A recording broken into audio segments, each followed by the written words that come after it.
जय हिंद दोस्तों। मैं सत्येंद्र यादव, मेजर एकेडमी भितरवार। आज हम शुरुआत कर रहे हैं 12वीं क्लास की फ़िज़िक्स और सबसे पहला चैप्टर जो हम पढ़ रहे हैं चैप्टर नंबर 14, जिसका नाम है इलेक्ट्रॉन युक्तियाँ। ये चैप्टर आपके एग्ज़ाम में 8 मार्क्स का आएगा, जिसमें से 3 मार्क्स के ऑब्जेक्टिव क्वेश्चन आएंगे और एक 5 मार्क्स का आएगा। सबसे पहले हम इस चैप्टर का अध्ययन करने से पहले हम ये देख लेते हैं कि इस चैप्टर का प्रयोग हम अपने दैनिक जीवन में कहाँ पर करते हैं। तो सबसे पहले ये लिखा है कि वाई सेमीकंडक्टर, क्यों अर्धचालक, हम अर्धचालक या सेमीकंडक्टर का यूज क्यों करते हैं। तो अभी हम देखते हैं कि हम जो अपने मोबाइल फ़ोन या कंप्यूटर या रेडियो में जो आईसी यूज करते हैं वो सेमीकंडक्टर की बनी हुई होती हैं या उन आईसीयों में सेमीकंडक्टर का यूज किया जाता है। आईसी का जो फुल फॉर्म होता है वो होता है इंटीग्रेटेड सर्किट। आप कभी भी मोबाइल को ओपन करके देखना या कंप्यूटर को, तो उसमें जो चिप होती है उस जो चिप होती है वो किसकी बनी हुई होती है, वो सेमीकंडक्टर की बनी हुई होती है। इसके अलावा इसका यूज हम सेमीकंडक्टर डायोड में करते हैं।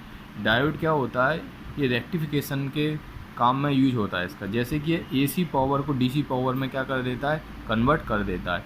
एसी पावर का मतलब हुआ हमारे घरों में जो सप्लाई होती है वो किस पावर की होती है, एसी की। लेकिन जो हमारा मोबाइल हम चार्ज करते हैं तो हमारा मोबाइल का चार्जर जो होता है वो एसी पावर को किस में कन्वर्ट कर देता है, डीसी पावर में। इसके अलावा स्विचिंग, जो स्विच वगैरह होते हैं उसमें भी किसका यूज होता है, सेमीकंडक्टर का होता है।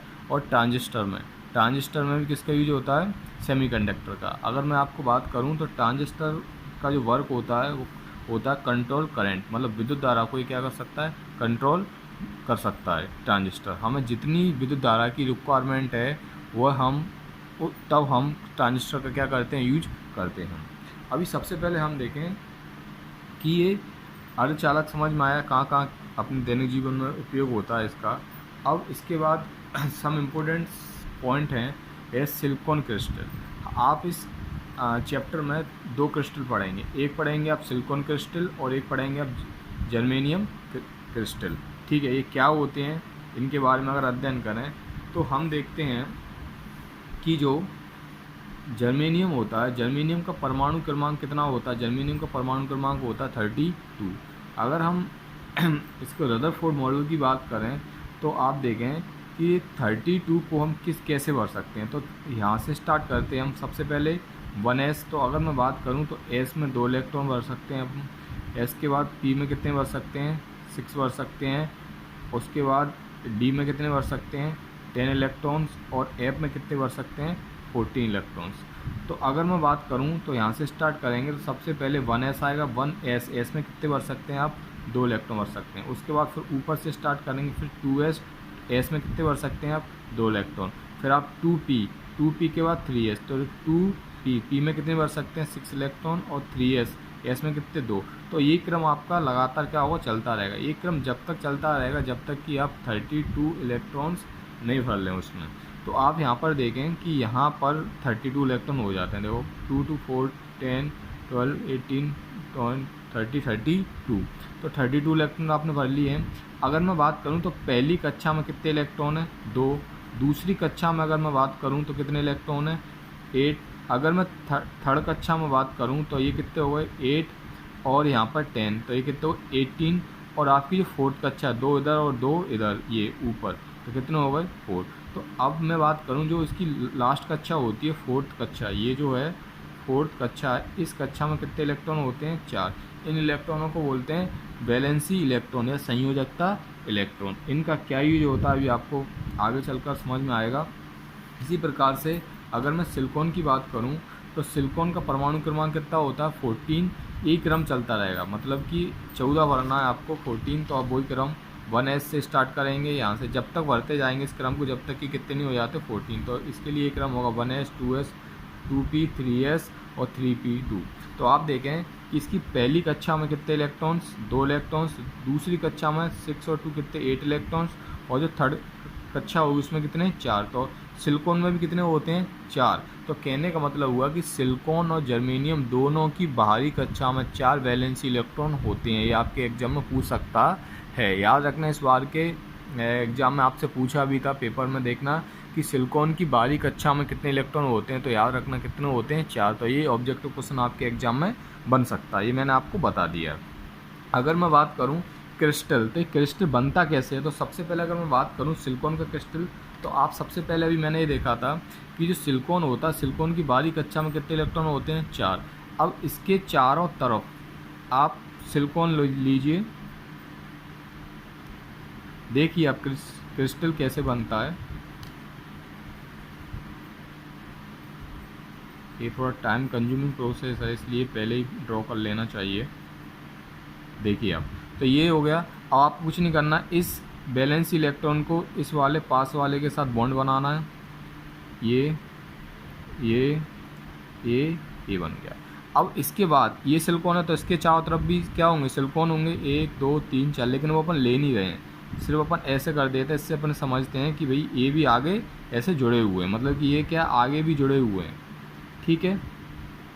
इस प्रकार से यहाँ पे ख़त्म नहीं होता, इसके आगे भी ये जुड़े हुए हैं। तो इसको आप बोलते हैं क्या, कौन सा बंध बोलते हैं, संयोजकता। इसको बोलते हैं आप सहसंयोजी बंध, तो इसको बोलते हैं आप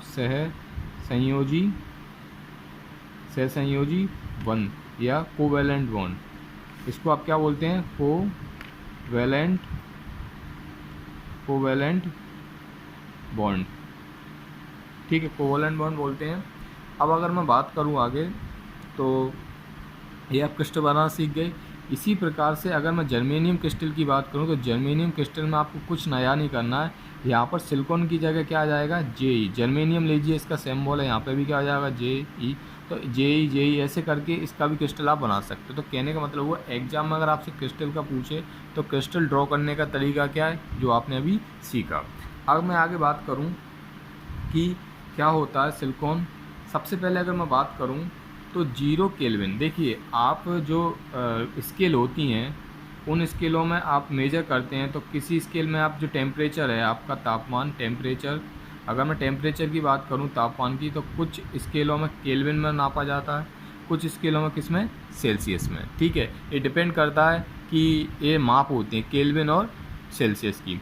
अगर मैं बात करूं कि 0 केल्विन पर अगर सिलिकॉन क्रिस्टल है, ये सिलिकॉन क्रिस्टल देख रहे हैं, अगर मैं इसकी वर्किंग की बात करूं, इसकी प्रोसीजर की, तो सबसे पहला स्टेप ये है, सबसे पहला स्टेप या पहला केस बोल सकते हैं आप उसको, कि पहला केस ये है कि जब मैं इस क्रिस्टल को 0 केल्विन लूँ, कितना केल्विन लूँ, 0 केल्विन, मतलब कि 0 टेम्परेचर है, तो आप देख रहे होंगे कि इस क्रिस्टल में कोई भी इलेक्ट्रॉन मुक्त नहीं है। और सबसे पहले अगर मैं बात करूं तो किस विद्युत धारा प्रवाहित होने के लिए इलेक्ट्रॉन का मुक्त होना बहुत ही ज़रूरी है। अगर इलेक्ट्रॉन मूव करेगा, जब इलेक्ट्रॉन या विद्युत धारा आपकी क्या होगी, प्रभावित होगी। तो इलेक्ट्रॉन का मुक्त होना बहुत ज़रूरी है विद्युत धारा के प्रभावित होने के लिए। तो अभी मैं बात करूँ तो 0 केल्विन पर ये सभी इलेक्ट्रॉन आप देख रहे होंगे कोवैलेंट बॉन्ड, सहसंयोजी बंध के द्वारा बंधे हुए हैं, तो इसमें से कोई भी इलेक्ट्रॉन मुक्त नहीं है। इसलिए यहाँ पर देखिए आप कि 0 केल्विन तापमान पर यह क्रिस्टल विद्युत रोधी, मतलब कि इंसुलेटर की तरह कार्य करता है। अगर आप कहोगे सर विद्युत रोधी क्या होता है, तो अगर मैं बात करूँ तो लकड़ी, जो लकड़ी होती है वो विद्युत रोधी का बेस्ट एग्जाम्पल है। आपने देखा होगा कि लकड़ी में करंट नहीं आता है, तो वही कंडीशन है कि 0 केल्विन तापमान पर सिलिकॉन या जर्मेनियम, दोनों की बात कर रहा हूँ मैं, सिलिकॉन और जर्मेनियम क्रिस्टल विद्युत रोधी की तरह कार्य करते हैं। कहने का मतलब होगा विद्युत धारा प्रभावित नहीं होती है। अगर मैं केस नंबर 2 की बात करूँ, अगर मैं यहाँ पर बात कर लेता हूँ कि अगर मैं केस नंबर 2 लूँ, और केस नंबर 2 में मैं क्या ले लूँ कि टेम्परेचर है वो कितना ले लूँ, 300 डिग्री केल्विन, 300 डिग्री केल्विन या 27 डिग्री सेल्सियस। याद रखना ये दोनों टेम्परेचर होते हैं वो कमरे के तापमान होते हैं, इनको आप क्या बोलते हैं, कमरे के तापमान, ठीक है, ठीक, कमरे के तापमान। तो ये रूम टेम्परेचर होता है। अगर मैं बात करूं कि जैसे ही मैं इस क्रिस्टल को 300 डिग्री केल्विन तापमान पर रखूं तो क्या होगा वो देखते हैं अपन। तो जैसे ही मैंने इसको 300 डिग्री केल्विन तापमान दिया तो क्या होगा कि ये सहसंयोजी जो बंध बना हुआ है ये क्या हो जाएगा, ब्रेक हो जाएगा, मतलब कि टूट जाएगा। जब ये सहसंयोजी बंध यहाँ से टूट जाएगा तो यहाँ से इलेक्ट्रॉन क्या हो जाएंगे, मुक्त हो जाएंगे। तो कहने का मतलब है, आप इधर देखिए, समझिए प्रोसीजर को, क्या हुआ कि ये ब्रेक हो गया तो ये वाला इलेक्ट्रॉन यहाँ से बंध से कहाँ आ गया, क्रिस्टल में बाहर आ गया, और ये यहाँ पर आया और यहाँ पर जहाँ से इलेक्ट्रॉन था वहाँ पर एक रिक्त स्थान आ गया। क्या आ गया? रिक्त स्थान। इस रिक्त स्थान को आप क्या बोलेंगे?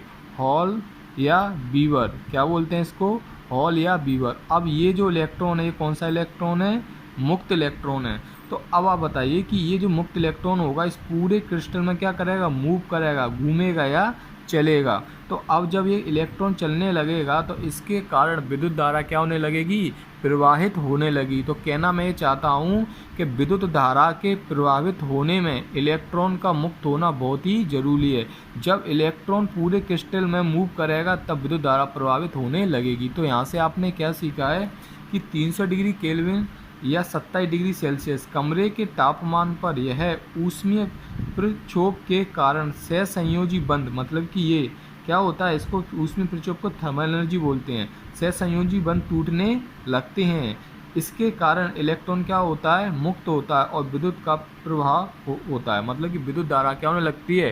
प्रभावित होने लगती है, मतलब कि करंट फ्लो होने लगता है। तो आपने अभी सीखा कि आपके जर्मेनियम या सिलिकॉन क्रिस्टल होते हैं वो 0 केल्विन और 300 केल्विन पर उनकी जो वर्किंग होती है दोनों की अलग अलग होती है। 0 केल्विन टेम्परेचर पर क्या होता है? विद्युत धारा प्रभावित नहीं होती है। कहने का मतलब हुआ कोई भी क्रिस्टल जर्मेनियम हो या सिलिकॉन दोनों विद्युत धारा प्रभावित नहीं होती है, लेकिन 300 केल्विन पर उन दोनों में से विद्युत धारा प्रभावित होने लगती है। और अपन आगे इसके बारे में और देखें।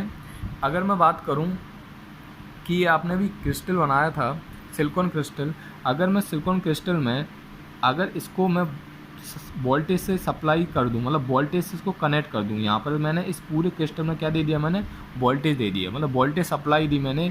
तो क्या हुआ देखिए, आप ये सप्लाई कैसे देखते हैं, कुछ लोगों को प्रॉब्लम हो सकती है। तो देखिए ये बस ऐसे और ऐसे, इसको यहाँ से मैंने ऐसे कनेक्ट किया, या पॉजिटिव दिया, और ऐसे करने के बाद इसको क्या दिया मैंने? माइनस। तो ये पॉजिटिव और ये नेगेटिव, ठीक है।